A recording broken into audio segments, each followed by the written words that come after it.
O que para muitos é o melhor momento do dia, para algumas pessoas a hora de deitar e dormir significa lidar com alguns transtornos. Dificuldade para adormecer e permanecer dormindo, apneia e sonambulismo são só alguns dos chamados distúrbios do sono. E esse é o assunto que vamos abordar no bate-papo com o psiquiatra. Mas o Viva Saúde de hoje tem muito mais para você. No quadro Sua Saúde, a gente vai conhecer uma modalidade que vem sendo muito procurada por quem quer perder peso e ganhar massa muscular, o treinamento funcional. Já no quadro Vida Alternativa, o repórter Vanderlei Filho foi conhecer os benefícios dos florais de Bach, uma terapia que promete equilibrar as emoções e, junto com outros tratamentos, a cura de forma natural. Tem ainda as curiosidades do Mitos e Verdades. É tudo isso que você acompanha a partir de agora.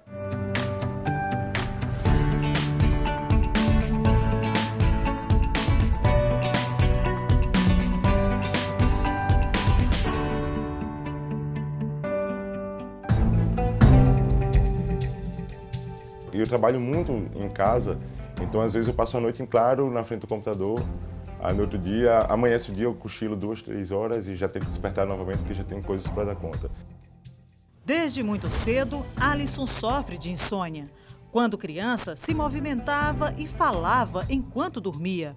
Ele chegava a dormir apenas 3 horas por noite. Quando criança, muito pequeno, acho que eu tinha 4, 5 anos, eu comecei com sonambulismo, né? Eu passei uns 3 anos da minha vida sendo sonâmbulo e naquela época eu toda noite eu levantava da minha cama e saía andando pela casa no meio da madrugada. E meus pais começaram a perceber isso, aí procuraram ajuda médica. Na pré-adolescência eu comecei a ter insônia. Eu comecei a estudar à tarde na escola e isso fez com que eu começasse a dormir cada vez mais tarde e acordar cada vez mais tarde. E nisso aí foi começando a bagunçar meu horário de sono e comecei a trocar o dia pela noite. Hoje consegue dormir no máximo 4 horas por dia, mas durante o sono acorda mais de 5 vezes. À noite eu tento não ficar no celular tanto como ficava antigamente, porque o celular vai mexendo no seu cérebro. E o meu maior problema é esse, porque eu deito para repousar, meu corpo sabe que precisa descansar, mas meu cérebro não para. Enquanto o cérebro está funcionando, eu não consigo apagar, eu não consigo dormir. Para driblar a insônia, Alisson aposta em alguns cuidados com a alimentação, mas ainda não consegue dormir entre 7 e 9 horas por dia. E admite, com tão pouco sono, o bom mesmo é sonhar acordado. Não dá tempo de sonhar. Até às vezes eu desperto sem saber se eu estava acordado, se eu estava... Principalmente questão de perder hora. Principalmente. Quando eu vou cochilar, às vezes eu estou começando no sonho não sei, visualizar que eu estou perdendo a hora e eu acordo desorientado. Meu Deus, às vezes acontece de... Eu tenho um compromisso, não sei, de 7 horas da manhã e vou me deitar umas 4 da manhã. E no meu sonho passa pela cabeça que eu estou perdendo a hora. Aí eu dou um pulo da cama quando vou olhar para o relógio, ainda são 5 horas da manhã. Eu fico, só cochilei 1 hora. Aí depois do susto você não consegue mais voltar a dormir. Aí pronto, aí eu desperto de vez e fico só esperando chegar a hora de ir para o compromisso. Mas de deitar, apagar, sonhar e acordar no outro dia feliz, dizendo, puxa, sonhei com isso hoje. Não tem mais isso não. Não tem problema, eu sonhei acordado hoje.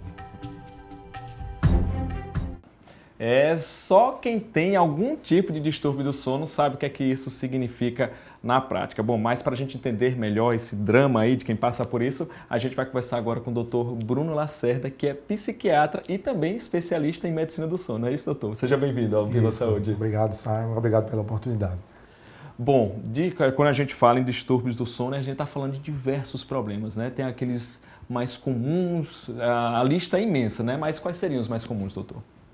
Veja, Simon, a Organização Mundial de Saúde estima que 40% da população brasileira apresenta algum distúrbio do sono. O distúrbio mais comum é o grupo das insônias, seguido do grupo dos distúrbios respiratórios do sono, mais especificamente a apneia obstrutiva do sono. Bom, e sonambulismo também é comum? Sim, sonambulismo é comum, encontra-se dentro do grupo da parassonia, das parassonias, e é um distúrbio que é muito frequente durante a infância e pré-adolescência, principalmente de forma isolada, né? Os adultos eles podem apresentar esse tipo de transtorno, cerca de 4% deles podem apresentar. O mais comum durante a infância é que as meninas apresentem esse transtorno, enquanto que na idade adulta os homens apresentam uma maior prevalência. Então por que, doutor, isso é mais comum justamente na infância e nas meninas? Qual a explicação para isso? Bem, a literatura não traz um dado preciso sobre isso, né? Observa-se apenas que há essa variabilidade, mas não existe dado que expresse o porquê, né, dessa maior prevalência. O que a gente sabe é que, em geral, as mulheres elas apresentam um sono mais superficial, certo? Entre os gêneros, enquanto que o homem ele apresenta um sono mais fragmentado. Os homens têm uma tendência maior de ter um sono fragmentado e, consequentemente, no dia seguinte, eles apresentam uma fadiga ou mesmo uma sonolência diurna. Doutor, bom, e para quem enfrenta esse mal do sonambulismo, qual o tratamento? Bem, as pessoas que apresentam sonambulismo de forma recorrente, o profissional deve avaliar se há risco, entendeu, para essa pessoa, ou se há a presença de um prejuízo, um sofrimento psíquico, né? Muitas vezes essas situações podem gerar um certo constrangimento para o paciente, ou mesmo, né, um risco à sua saúde e integridade física. Então, para essas pessoas, se faz necessário realmente um tratamento, né? A gente orienta para que o paciente, né, já seja retirado do seu quarto, né, objetos pontiagudos, não é? Se há a presença de alguma escada, é bom que esse paciente não tenha acesso a ela, a janela, né, tenha a rede, né, para que se evite algum transtorno maior. E muitas vezes a gente lança mão também de medicamento, né, para que haja um aprofundamento maior do sono, uma vez que há essa alteração na qualidade do sono. Bom, doutor, então agora falando da insônia, que o senhor falou que é o distúrbio mais comum, tem uma origem, tem uma causa específica? Por que tem tanta gente que sofre desse mal? Bem, a gente sabe que na verdade existe uma tríade, né? Existe um fator predisponente, não é, em que o indivíduo já apresenta geneticamente uma predisposição a apresentar a insônia, a dificuldade de iniciar o sono, de manter o sono, não é? Existe o fator precipitante, não é, que é muitas vezes o término de um relacionamento, um problema financeiro, não é, algum fator no meio que vai gerar, né, que vai precipitar esse quadro, e o fator perpetuante. A gente fala em insônia aguda quando o paciente ele apresenta essa dificuldade de iniciar, manter um despertar mais precoce do que ele acostumava apresentar durante pelo menos 3 vezes por semana em um prazo inferior a 3 meses. Seria uma insônia aguda.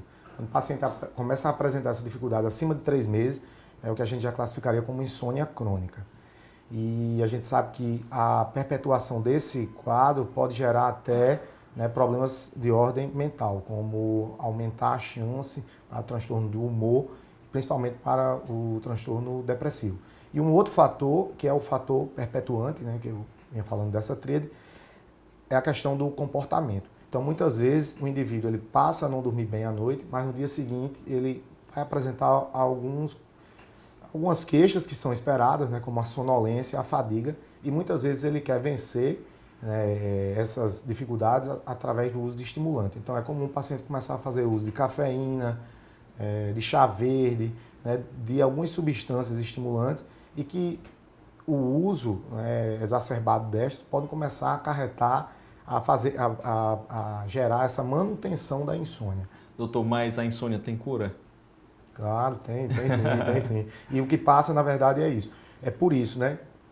O profissional capacitado, ele vai investigar, na verdade, quais são os comportamentos que podem estar interferindo nisso.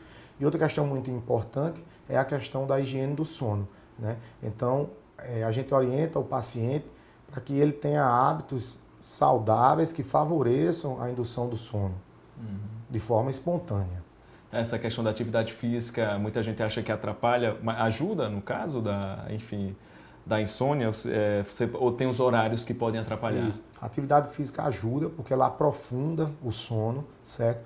Melhora o sono não REM, porque o sono, na verdade, ele é dividido em fases. A gente tem a fase não REM do sono, onde há a liberação de um hormônio importante chamado GH, onde ele faz a recuperação dos tecidos.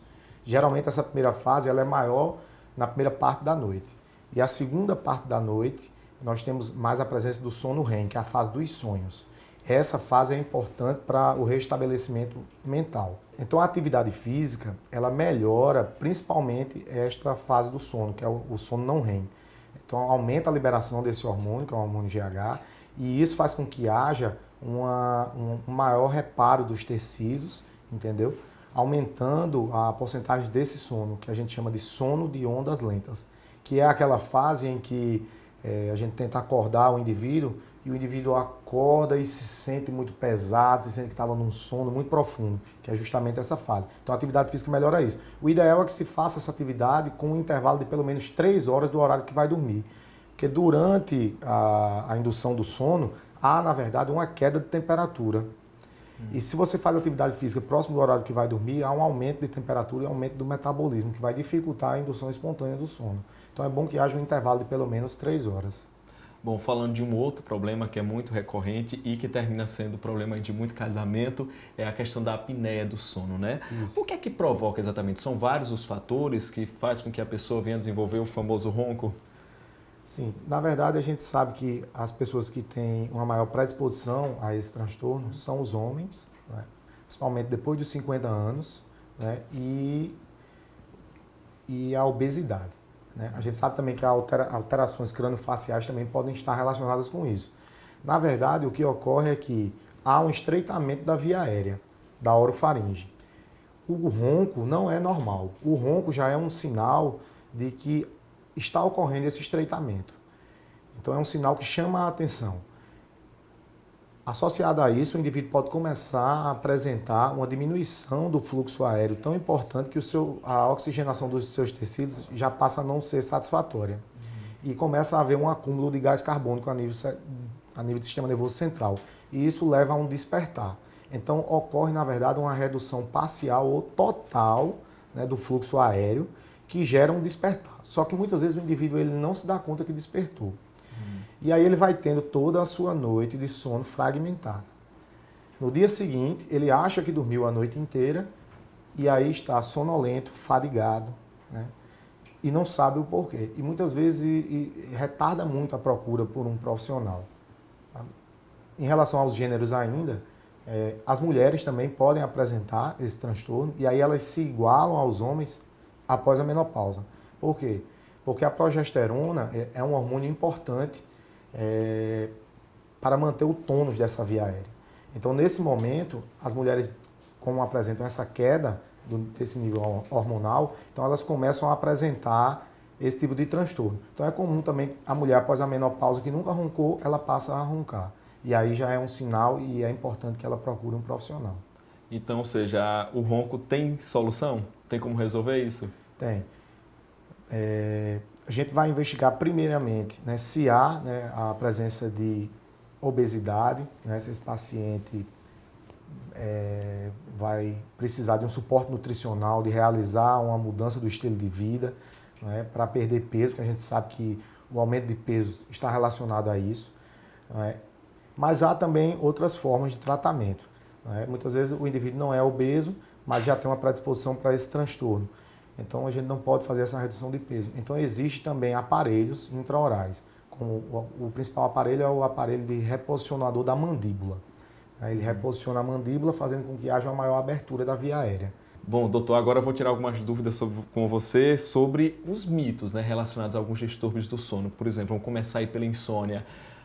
Tem gente que gosta de assistir televisão e ouvir música para dormir, dizendo que isso resolve a insônia. Isso é verdade? Não. Isso não é verdade, isso na verdade é um erro de associação. Isso passa por essa higiene do sono, como eu havia falado anteriormente. Na verdade, o indivíduo, para ter um sono de qualidade, é importante que ele durma em um quarto bem escuro e em silêncio, certo? A gente sabe que ao longo da noite começa a haver a liberação de um hormônio que se chama melatonina, e um fator importante para que haja a liberação desse hormônio é a ausência de luz.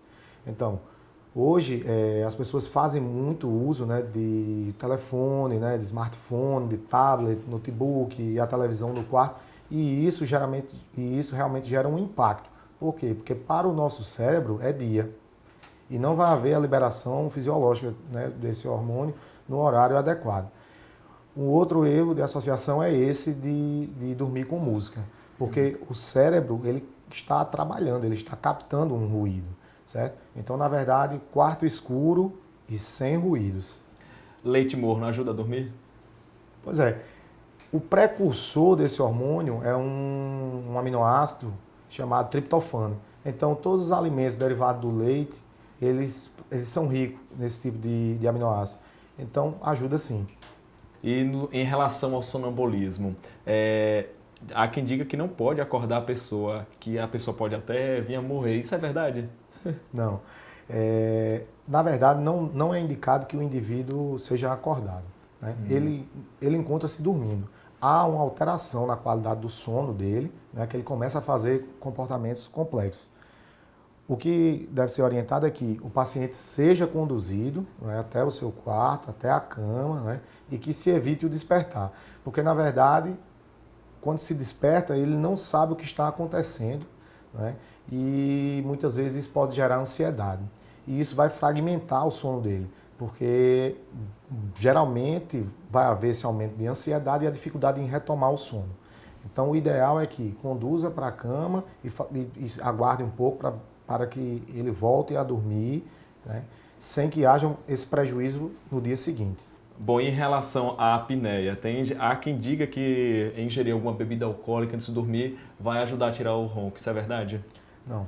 Na verdade, Simon, ocorre o contrário, né? O uso de qualquer sedativo vai piorar, agravar tanto o ronco quanto, se esse indivíduo tiver apneia obstrutiva do sono, o índice de apneia e hipopneia, ou seja, o número de eventos, né? Álcool, medicamentos benzodiazepínicos ou qualquer medicamento que induz ou causa um relaxamento da musculatura, eles vão prejudicar, né, esse distúrbio, uma vez que vai haver um maior relaxamento da via aérea. Então não é indicado nenhum tipo de sedativo. Bom, doutor Bruno, então para encerrar, eu queria que você deixasse uma dica aí para o pessoal de casa. Como é que a gente pode ter de hábito no nosso dia a dia para que a gente consiga ter um sono bom, um sono leve, para dormir relaxado? Na verdade, o que todo indivíduo deve buscar, né, é ter uma vida saudável, né, buscando atividade física, né, uma alimentação adequada, né, tendo um horário regular de dormir e acordar, né, ter o cuidado com a luz, né, com a luminosidade no quarto, com a TV, com o uso desse celular. Eu costumo orientar muitos pacientes que na hora que realmente forem dormir, que deixem o celular no modo avião, desliguem o seu celular, né, façam uma leitura próximo do horário de dormir, justamente para tirar o foco dessa luminosidade, certo? Um banho morno é muito bom também, porque há um processo de resfriamento do organismo, isso vai favorecer também a indução do sono, certo? E a gente sabe que a qualidade, né, do sono é qualidade de vida, então tem que prezar por isso para ter uma vida de qualidade. Com certeza. Doutor Bruno, gostaria de agradecer pela sua participação aqui no Viva Saúde. Eu que agradeço. Bom, mas você não saia daí, porque no próximo bloco a gente vai mudar aqui de assunto. Vamos trazer o quadro Sua Saúde, Vida Alternativa, enfim, tem muito mais para você aqui no Viva Saúde.